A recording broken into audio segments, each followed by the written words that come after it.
Welcome to the Inked Panels Graphic Novel Book Club. Yes, I'm brain locking already right from the start, but I'm not editing it out.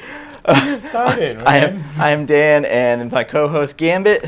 What's up? And I want to thank you for joining us. We started this show as a way to force ourselves to get into our read pile because I'm 93 comics deep into my read pile behind. I don't know how far behind he is, but this was our excuse to get together and make ourselves read. We both have already read this, but Yes. It's a book that I personally wanted to talk about, and I'm a big Rick Remender stan, I guess you could call it. Like, I have his work tattooed on my back that he tattooed on me. And I'm converting him slowly but surely into the cult of Remender, along with our friend Sid, who he is also tattooed Remender work on her. Yes, that's what I do. So, gonna start out with a little bit about the creatives on this. Rick Remender is a writer that I actually, weirdly enough, got into during Captain America and his X-Force run. Kind of not an optimistic writer. There's a bleakness to his writing. He'll even say he's a pessimist. And just a fantastic writer. There's just something about his writing that hooks you in. And this book in particular, the world building is fucking fantastic. It draws you in. And Greg Tocchini, whose art I have never seen before this book. Apparently him and Remender did the Last Days of American Crime. I don't even mean this as an insult. There's points in this book where you'll stop dead and just take it all in. Like, it's jarring. Like, it'll take you right out of reading the book because you just stop and you look at the composition. Gamma just called out before that some of it looks definitely like it's watercolor painted. Yes. There's his ability to make the world look as big as it is fantastic. What are your thoughts? All right, so, I mean, you know what you say that it sometimes makes you stop and you need to look at the whole page and look at every panel. As an artist, I wouldn't take that as an insult. Maybe the writer might feel like, oh man, but it shouldn't. Anyways, it's beautiful. I've had that situation happen to me a couple times where I'm reading and I say, wait, I need to take what's happening. It's what you say, the world building, the art helps that world building. Like, I can see the rest of the world with just a few panels in. You know what I mean? I can visualize everything in that style, in the same those same colors. I like the warm colors versus the cold colors contrast that. Especially with it being an underwater book. Yes. The colors matter so damn much, and there's parts where it looks drab, but you're underwater. This is how the world is. There's a lot of red, sepia tones. Yeah. The colorist, I think it's Hollingsworth. No, look it up. I have the book here. The colorist is... No, the color assistant. Marianne Guzmão? Yes. I have to shout her out. My God, the colors, they all pop. It's... Now I have a question. It says color assistant. Does it mean that was colored by him and the other person helped? It doesn't matter. It's beautiful. I think the covers are the ones that are in watercolor. I might be mistaken. If you ever watch this and you can correct us on that, that'll be awesome. What do you think of the world itself? All right. So, like I said, just a few panels in, you can visualize what happened alongside with Remender's words. You can visualize it. You can see the rest. I think it's very interesting, and it's basically a possibility that we are alive in a situation that way. Not we as in you and me, but in the future, us as humanity. Although how things are right now, I feel like it's too close. Although it's supposed to be like super far in the future, like it feels like very close to to be able to for something like that to happen, whether because the sun is not there or exploded or whatever, or just because it just dried out everything and we have no option but to go underground and underwater. So I feel like it's something that can happen. I weirdly, for some reason, the first time I read this book, it reminded me of the old sci-fi movie and novel Dune.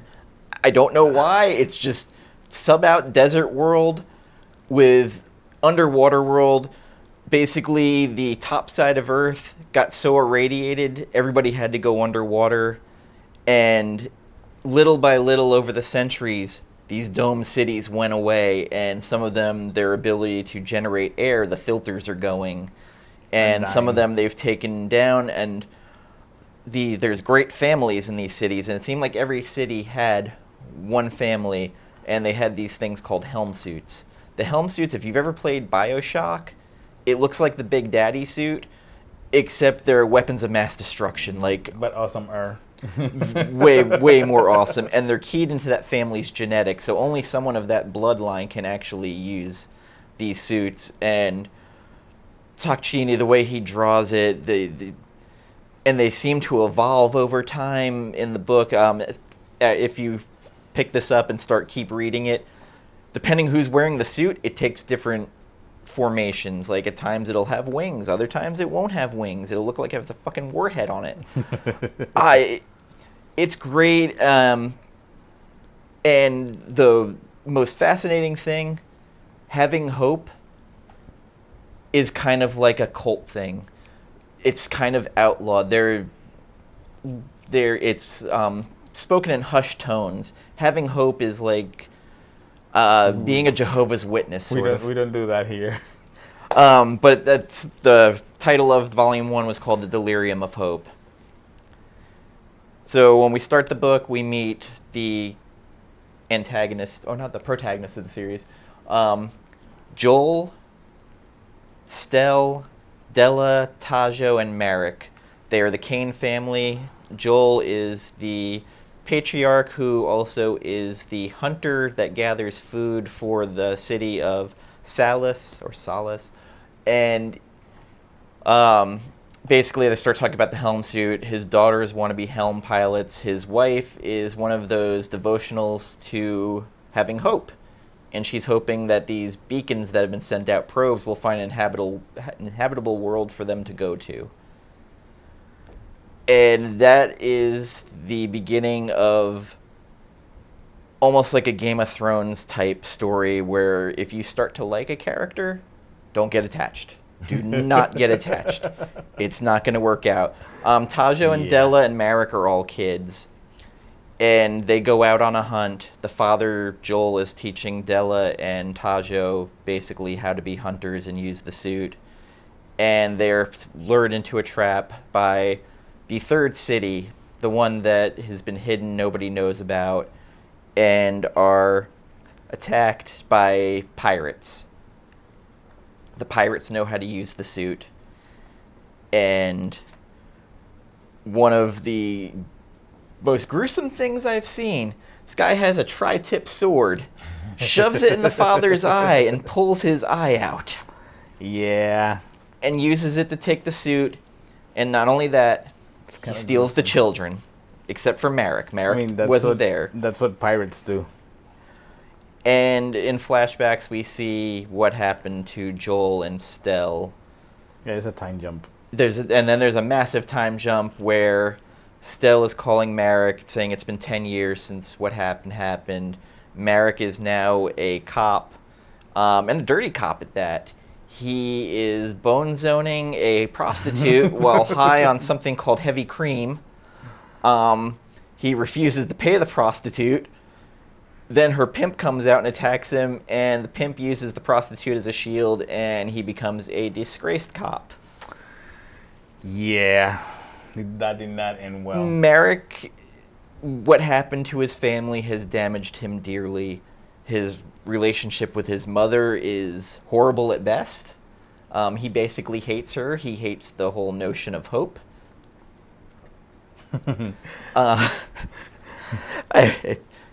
talking about it seems more ridiculous than reading it, but right. No, actually, I'm super quiet right now because it's hitting me. It's hitting me where it shouldn't be hitting me right now, right this moment. Going back to the world building, I think it was fantastic the way they did it. The combination of the words with this art made me believe this world could be a possibility, which helps with the sense of belief or something like this or similar happening. I would love to see one of these pages without color, just a raw page. I feel like sometimes when you translate from the paper to the printed book, on Instagram he posts whips. Yes. Oh, okay. I'm gonna have to. I started following yesterday. I have to look at that because I really love the work a lot. Going to the hope, and I'm a very optimistic person. I identify with her a lot, with having that positive view, even though you're drowning. Basically, no. I'm not drowning. I'm learning how to swim better or whatever. I feel identified with that, and these days that you're surrounded with so much negativity and so much BS around you. Man, this book hit me more personal than I thought it was, and I'm just realizing that. I'm a pessimist by nature. I like how organic the book feels in the way those pages flows. I like how it feels, and I like how it reads. You can tell what's happening without having to read much. I will say the storytelling, even when there's no words, and seeing like in some of the pages the imminent danger going on, it's conveyed very well. And for me now at this point in my reading, I can appreciate an artist who can move the story along. Whereas probably in my youth it was splash page. I love splash pages. All the splash pages. And there's a way to use a splash page and convey and move the story along. And I really appreciate the people who are talented enough that can do it. There was it Peter Tomasi and Gleason on Batman and Robin? They did an entire silent issue after Robin died, Damian Wayne.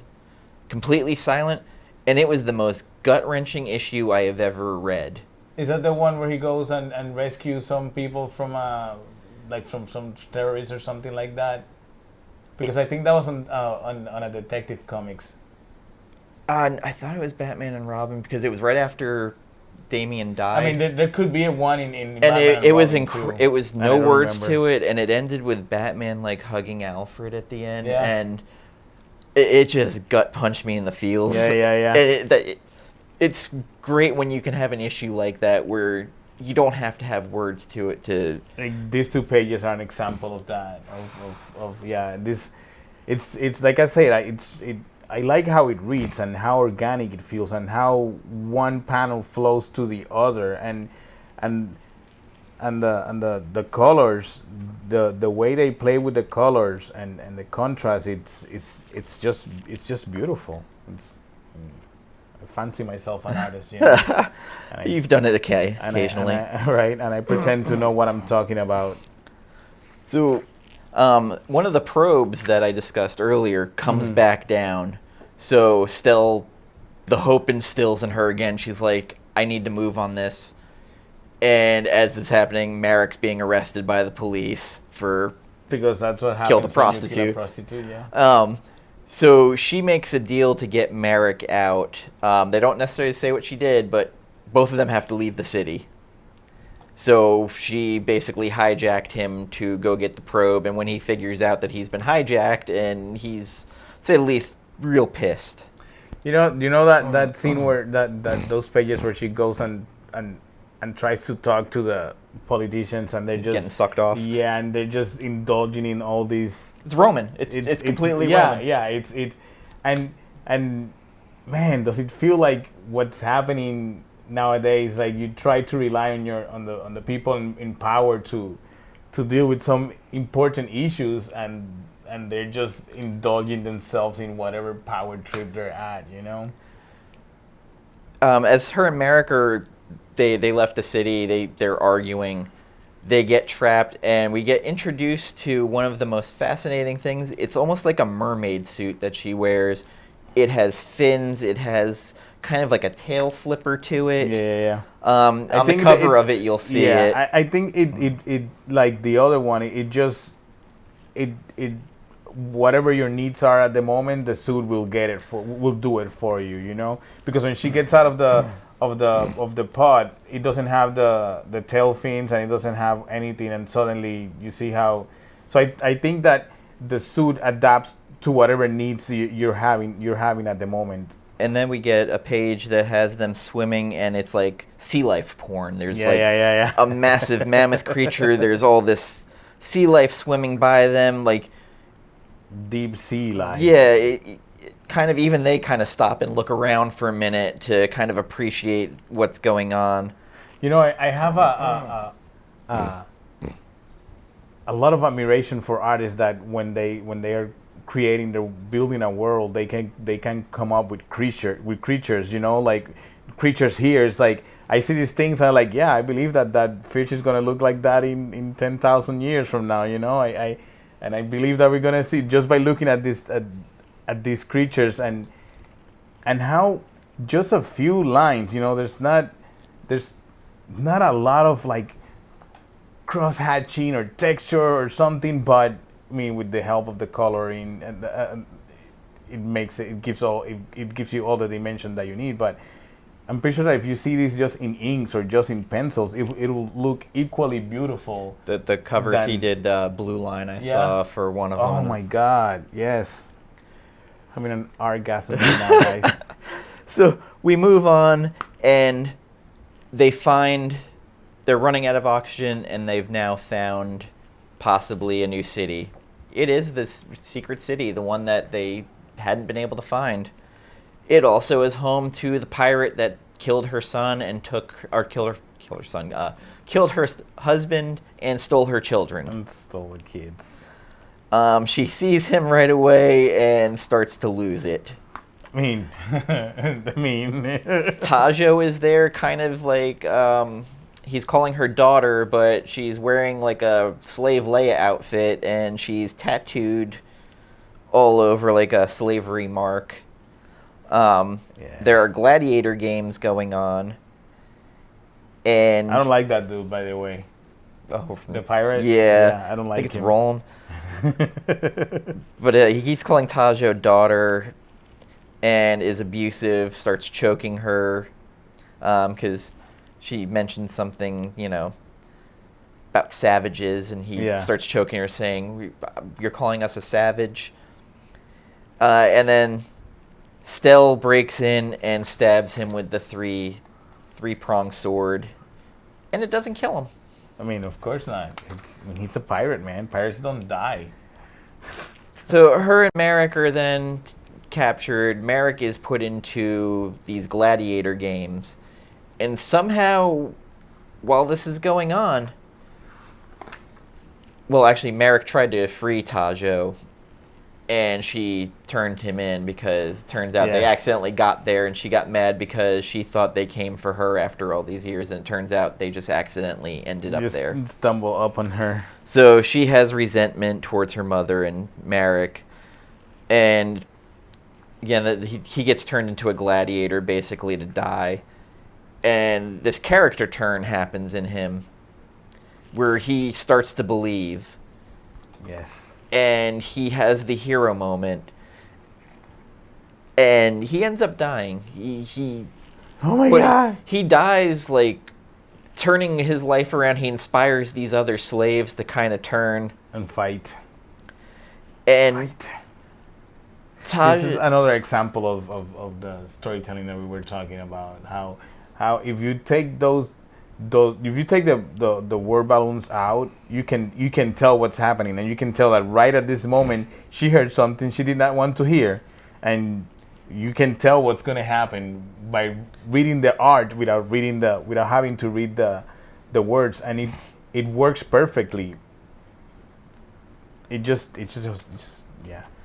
So in these gladiator games too, there's giant mammoths they throw in here with the gladiators. Like there's a giant like crab lobster thing. A giant sea creature. I can't do justice to what it looks like. Right. It's a crustacean. I'll just leave it as that. There's some tentacles here too. I love tentacles, and this is like this book's the art of this book just hits me in the right places. And like just Merrick, when he finally turns, like he goes out in a way that would have made his father proud. And he causes pretty much a rebellion. And Stell and even Tajo starts to kind of turn. Like Stell just goes fucking ham with a gun.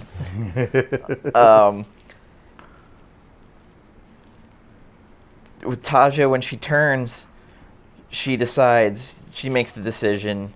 She gets in the helm suit, which she's been avoiding, and basically causes catastrophe. Yeah. She basically said, "I'm going to kill everyone here," and she went beyond that. They escape. Stell, her, and a couple of the other slaves. And she tells Stell basically, "Mom, just go. I'm going to do my own thing." And then she unleashes hell on the entire sea. She blows up the whole dome. Yeah. This scene where she gets in the suits, it's that page is yeah. The dome is annihilated. Like then you see like the true power of why these things are so feared. Yep. You know what? I just noticed. Well, I think I noticed that first time too. That it's kind of like a lobster kind of thing when she puts that thing on, that armor. He have wings and she basically unleashes Goku's spirit bomb on the sea. Like it's the only thing I can really describe it as, because it's such a giant fireball that just unleashes, and you see like.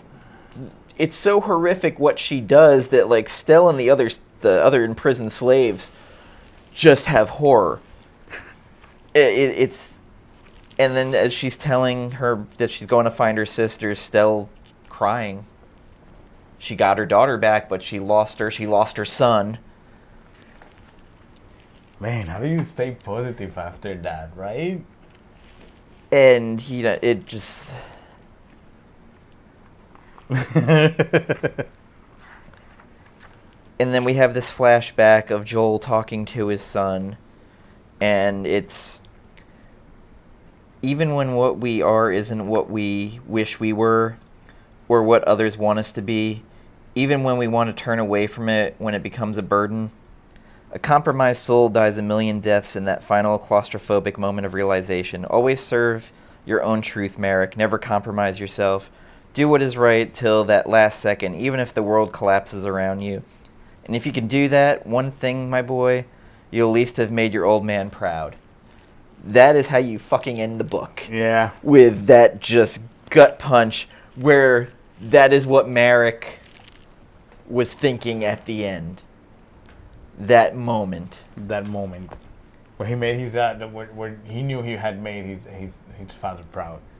So that is volume 1 in just the compressed version of it. I mean, I can't do justice with even discussing it because it's so much. There's so much to it. There is so much subtext, and again, the art. There's so many pages where there's maybe a little subconscious thought or a little blurb dialogue, no words, but the art is something that you have to sit, admire. I think I read 3 times through, just like because I had to stop I had to get to a point where I could just read through without going, hold on, let me see that. Let me look at that again. Yeah. It's beautiful, like, but at the same time though, you're reading this fucking horrible world just crumbling around these people, but there's still beauty in it. But you have this beautiful art at the same time, and like in one of the later moving on issues, we meet Della now as an adult. She is in like this weird underwater world that's basically like Russian Siberia. They're wearing babushkas, and it is a crime to have hope there. They have like the SS that will invade your home if they find hope propaganda. All right, so I mean, I knew I was gonna go buy the second volume of this book and read it, but now definitely I'm gonna keep reading it. I happen to have a tattoo of Della on my back off a cover that he did. And she is one of the most confusing characters in this series. You'll get there eventually.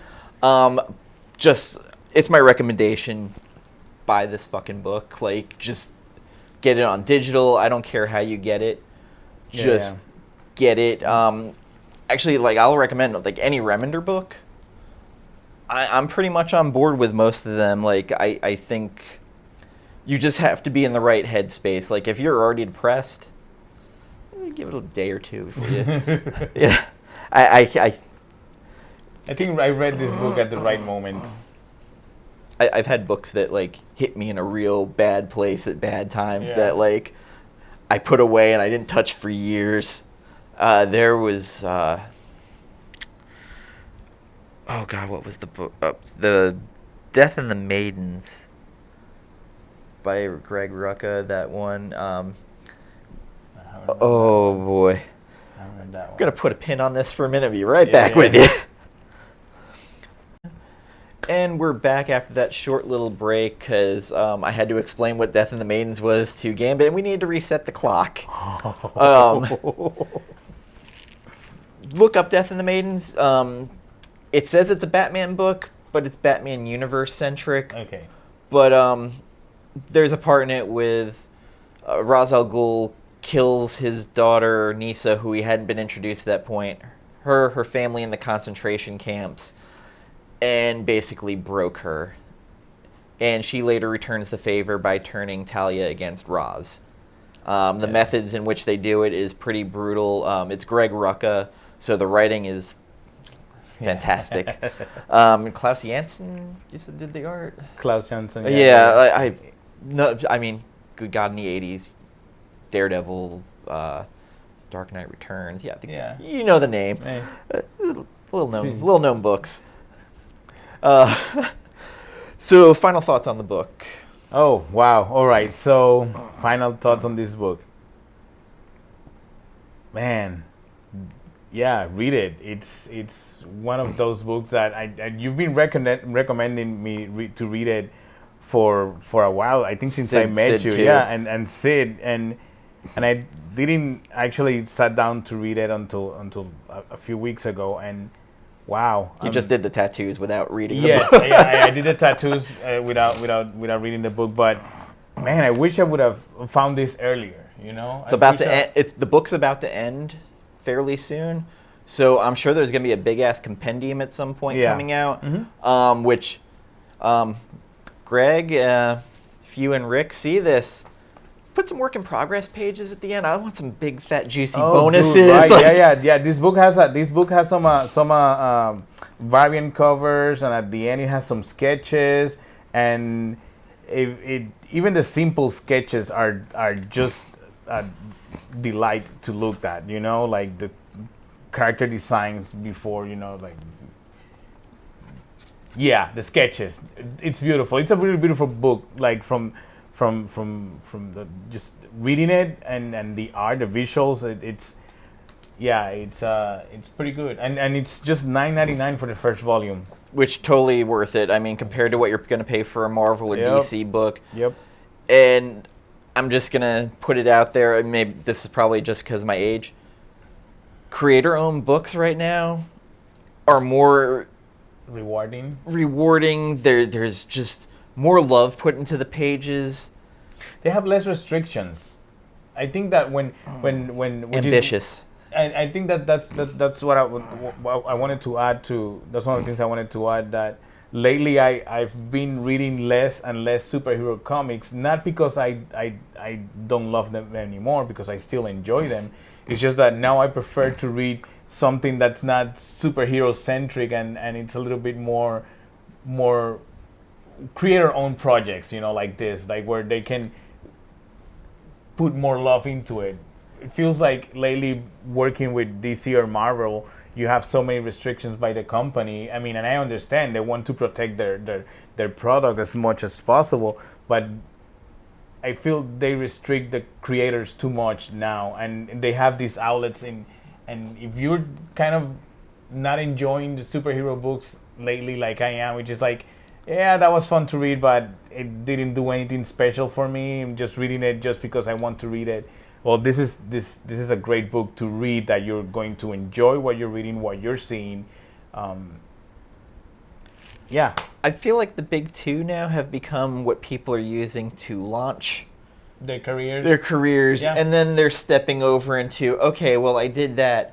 No, Now I'm going to do. I'm going to do what I want to do, because then now their name is known because you just did a big two book. Yep.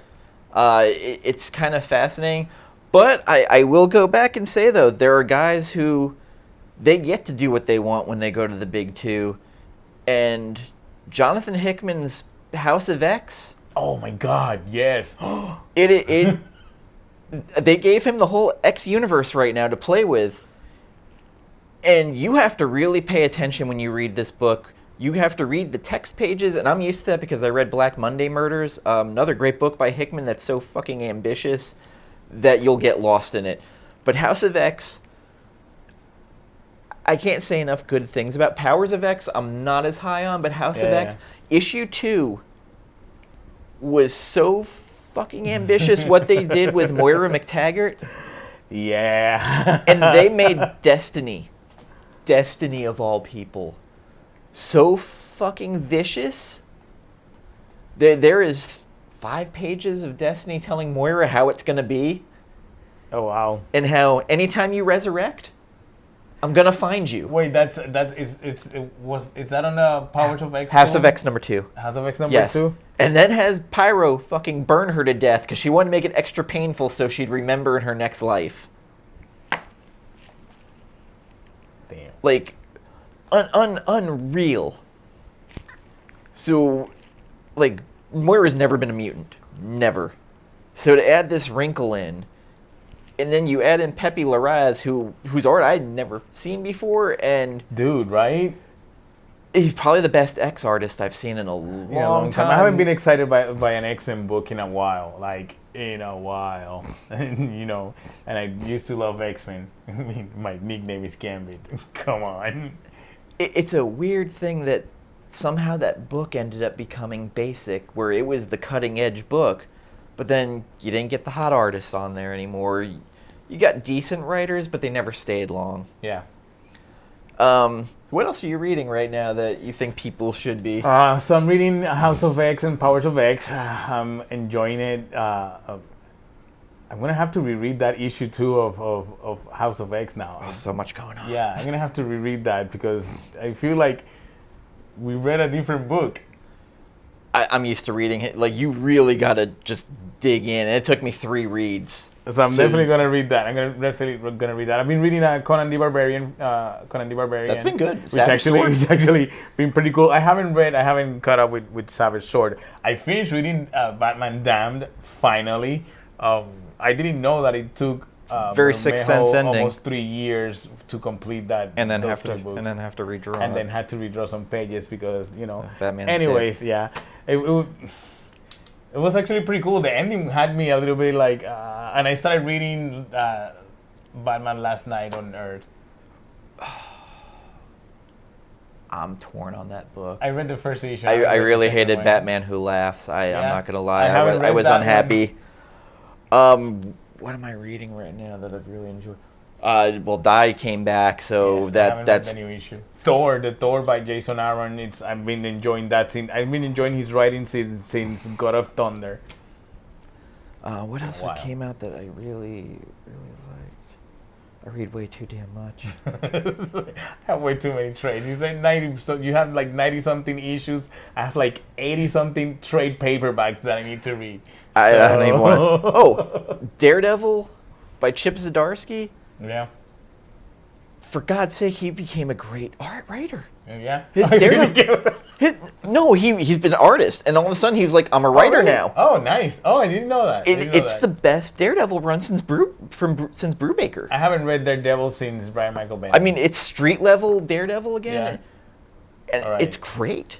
And the artist he had at the beginning, Chichetto, magnifique. I'm gonna have to check that out. Also, Deceased had one of the worst first issues I've ever read, and issue 2, 3, and 4 have been great. Really? I haven't read anything of the Deceased. I don't know. There's something about that one. I think it's because it was so close to. I just finished Heroes in Crisis, and then suddenly I start, and I'm getting tired of these crossovers after crossovers. Well, Deceased is its own thing. crossovers. It's alternate reality. Okay. All right. Still, I felt like I just finished a multi-part crossover, and I'm getting into another multi-part crossover. I still hate Tom King's Batman, but now every fucking week, every week it's out, I still go back. I find a way to read it because I need to be angry, I guess. You're doing that to yourself. I know. You're Someone doing will that to text me, yourself. and it never fails. And I was like, okay, well, Tony Daniel's back. I'm gonna appreciate the art. Good God, there is cringeworthy dialogue from Gotham Girl. Yeah. Like, it's painful.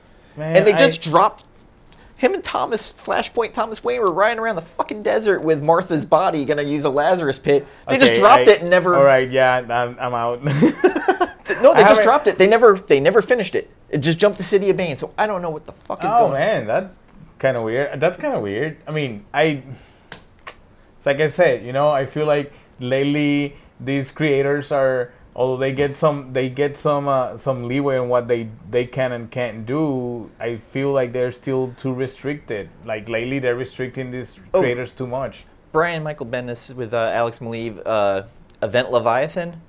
It's good. It's been good. Yeah. It's been really good. Lois Lane is kind of the spotlight. He's writing her great. All right, the Lois Lane miniseries that's out currently, I've really liked. Going through my read list here. Yeah, I see. Damn, a lot of things. Black Hammer by Jeff Lemire and Dark Horse. I hate this Justice League crossover, though. It is not good. I read issue 2 finally, and I did not love it. Immortal Hulk. Good. Still twisting my mind. All right, I'm gonna have to check that out. I know we keep talking about it. Everyone keeps mentioning Immortal Hulk, and I was like, I guess I'm gonna have to read it. Oh, No One Left to Fight. Finally read issue 1 and 2. So it's kind of like JoJo's Bizarre World and Dragon Ball Z. It's basically this world where this, I guess we call their version of Goku. Okay. He saved the world. There's no one left to fight. He has no meaning anymore. Okay. His big meaning was he was this great hero, but now he's like walking around. There's nothing to do. And he has his own version of Vegeta there, who's angry because this person was the great hero. He wasn't. He just needs to be. But he has the family and everything that the hero doesn't, and he thinks that he's trying to steal them. Once in Future by Kieran Gillen. I read issue 1. I liked it, but I want to see a little bit more. Yeah. It did really remind me of that show, The Librarians, a little bit. Okay. You know that I the cover of that one is what wants me to pick that up. It was decent. It's a first issue though. It's like we have to tease. I've been meaning to read Savage Avengers. Not good. Not good. Oh. I'm not loving it. I'm still waiting for Southern Bastards. If you have not read Jason Aaron's Southern Bastards, go pick up Volume 1. Especially if you're a football fan. You don't need to be a football fan to read it. You almost made me not get it. Almost. It's the background of it. Okay. Absolute Carnage #1 I really liked. But there is 90 million spin-off books, which War of the Realms totally turned me off. That's exactly why I stopped reading War of the Realms when I saw that there was 30-something books. And it's no, I'm out. Wiccan and Divine come out, is ending finally, and if you haven't read that, it's a great book. Boy, what else is... I can name off a billion books right now. Right. But no, let's not, because then we wouldn't have more episodes to make. So, but anyway, we want to talk about a couple of things here, and just what we're reading, what we're liking. I might have gone on a little tangent about what I'm not liking. I do that a lot. It happens, but I've noticed that lately you only say Tom King. It's like I've actually there was a book I read the other day I hated so much. Actually, you know what? I'll just say it right now. Scott Snyder, whatever mojo he had, I feel like he lost. Really? I haven't read any Scott Snyder in a while. The Batman Who Laughs. I hate the Stark Universe stuff. I hate it. And now, one of my favorite writers, Josh Williamson, who does Flash, which Flash is great by Josh Williamson. He's going to be doing Superman, Batman, and it's going to be more. I'm looking forward to that. It's going to be more this dark universe bullshit with these dark versions of Shazam, Hawkman, but I trust him as a writer, and he has David Marquez, who he did Miles Morales at one time. He's doing the art on it, so I'm kind of digging it. And then Justice League by Snyder, I'm just going to complain because Jim Chung brought me to the book, and Jim Chung's barely drawn the book. Ah, man, that sucks. So that kind of bummed me out. I still think Major X by Liefeld is trash. I understand people love it. Why? I mean, it has to have something in it that people are being entertained The first issue, they basically redid New Mutants 98, but added in a character with newer art. Again, I understand people love nostalgia. I mean, could it be just that? I mean, it's a little bit of that, and I guess it's mindless fun, but it's not for me. And again, my tastes have changed. I've said this way too much lately. But again, like, if you like something that we might be shitting on, and mainly me shitting on it, don't let me take away your joy of it. He didn't enjoy King's Batman run, but up until the moment I stopped reading because of lack of time more than anything, I was enjoying it, you know. So just because he doesn't like it doesn't mean that I can't like it either, you know. I was enjoying it. Well, just in general, like if everybody liked the same stuff, life would be real boring. Yeah, right, it would be. It's kind of like with film, everybody sees things differently. But step out of your comfort zone sometimes. You got a little bit extra scratch. Pick up something that maybe you normally wouldn't. Give it a try. I mean, that's pretty much how I got into Dark Horse. I was like, oh, there's an Aliens comic. I like Aliens. All right. Why don't I try it? Let me try it. But just something like that. I know we've been really heavy on Image books since we started this, to be honest. Actually, so we have to do a DC or Marvel book next. Oh, I have a thought for. All right. Walt Simonson's Thor. Oh, I have the omnibus of that. We'll get a horn of mead. Oh, that's gonna be a long one. I'm gonna do part one. Yeah, we got one vision. Volume. Because I could do Peter David's Incredible Hulk, like Dude, the Gamma Bomber. I've been meaning to start reading that run of Thor for a while, so this is great. If I need to do 3 hours on a book, I could do Crisis on Infinite Earths and just talk about George Perez's art for about an hour of it. We could talk about George Perez's art all day. Yeah, pretty much. All day. There's a couple of Marvel and DC ones that I'd be game to do. I promised that we weren't going to do Preacher until Sid came back.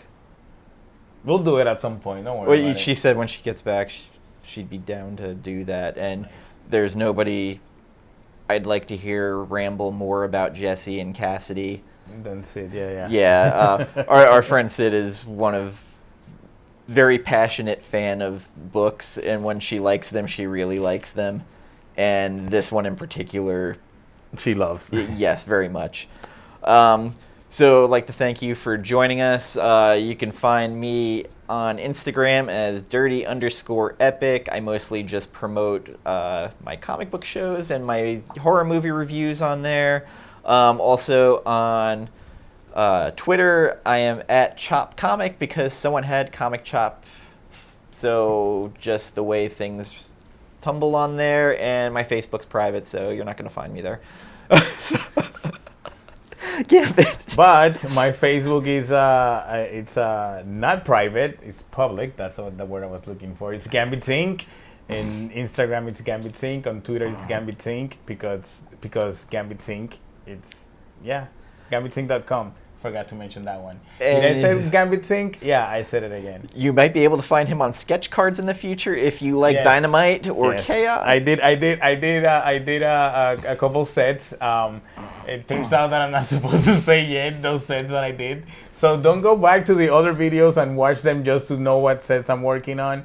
But I can't say right now which sets I worked on. But yeah, I did some sketch card for Dynamite. For me, that's an accomplishment. That's one of those milestones of my life, you know. And if you're into what was going on in Puerto Rico, you might have seen some of his art rolling around. Yes, that's also true. Yeah, one of my drawings went viral. And one of the only sketch I didn't put my watermark on it is the one that was shared 8,000 times. Not gonna let that one go. It happens. So it's my fault. It's my own fault. So I get. Until next time, we will be trying to figure out what we're going to do next, trying to get through our read pile, try not to get killed by angry husbands. Oh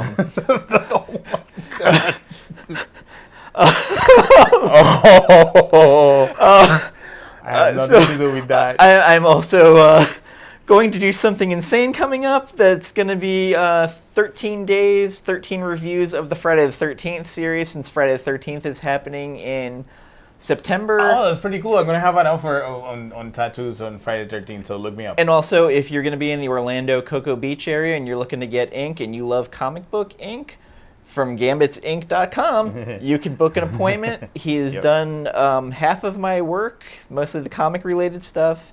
Does a great job, and it's been liked by a lot of comic creators too. Yeah, that's pretty cool. Actually, that's actually pretty. Joss cool. Whedon and John Cassidy liked my Shadow Cat, and that's Rick Remender liked achievement unlocked right there. Rick Remender liked my back piece. Every time I get a like from one of those creators, it's like achievement unlocked. So, senpai noticed 5 me. points.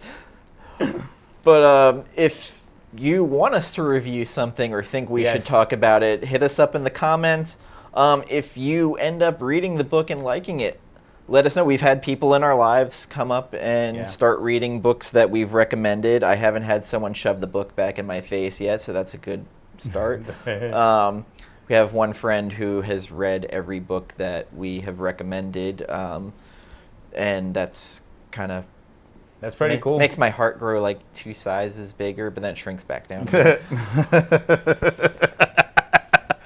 Also, watch The Boys on Amazon Prime. Oh yeah, I started watching that. Like, it's pretty cool. Primo, great. Carl Urban's the best. And then you'll start asking yourself, whatever happened to Dread Part 2? Why don't we have Dread Part 2? Right. Carl Urban's awesome. And then you get angry and just stop watching it because you get angry about that. Pretty much. And I have a review I'm doing of the 2018 It, getting ready for It Chapter 2 that comes out September 5th, which I'll have a non-spoiler review of. Oh, wow. Can't wait. October, I might be killing myself. I'm going to try and do the 31 videos in 31 days, all horror and horror comics, because I want to mix them both together. I might break down. 31 videos, 31 days. Yeah, I might break down physically and mentally by that point. I'm not going to be here for that. No, I would just ask you to do our one show you have to do. We'll just pick a horror book that month. We have to do that. That's actually a pretty cool idea. Maybe Witches or Nailbiter. Yes, I read Witches. That was pretty cool. I haven't read Nailbiter yet. It's fun. It's a lot of fun. Actually, there's a lot of horror comics. I love Ice Cream Man. Oh, I haven't read that one. It's fucked up. It's like Tales from the Dark Side a little bit, but an demonic ice cream man goes around. All right, I like how that sounds. It's pretty creepy. Okay, yeah. Total tangent. Thank you. So long, farewell, Avita, say goodbye, and hit us up. Bye.